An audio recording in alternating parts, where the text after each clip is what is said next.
C'est sur ce porte-avions au nom symbolique, le Charles de Gaulle, emmené au large des côtes de Toulon, là où la bataille a été la plus difficile, que François Hollande a réuni 13 chefs d'État, pour la plupart africains, pour se souvenir que sur les 450 000 hommes mobilisés sur ce débarquement, beaucoup étaient africains. Mais comment célébrer la paix sans évoquer les conflits actuels? Comme à chaque commémoration, François Hollande veut que le souvenir serve de leçon au présent.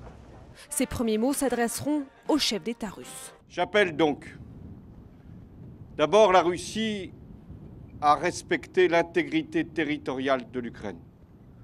Ensuite, les deux présidents à faire l'effort nécessaire pour prévenir toute escalade et retrouver l'esprit de dialogue.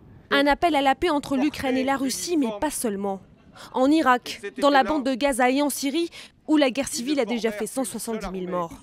Un défi humanitaire qui concerne tous les pays pour le chef de l'État. Et de rappeler qu'en août 1944, des hommes tous différents se sont réunis derrière une seule et même cause. Ces hommes n'avaient pas tous la même religion. Ils ne mangeaient pas les mêmes choses. Ils ne parlaient même pas la même langue. Ils n'étaient pas de la même couleur. Et cet été-là, ils ne formèrent qu'une seule armée, une seule et même armée. Un hommage aux soldats africains qui succède à l'hommage aux soldats et aux résistants français, c'était à la forteresse du Montfaron. Eux qui ont fait que la France a été libérée aussi par ses compatriotes et peut aujourd'hui s'asseoir à la table des grands.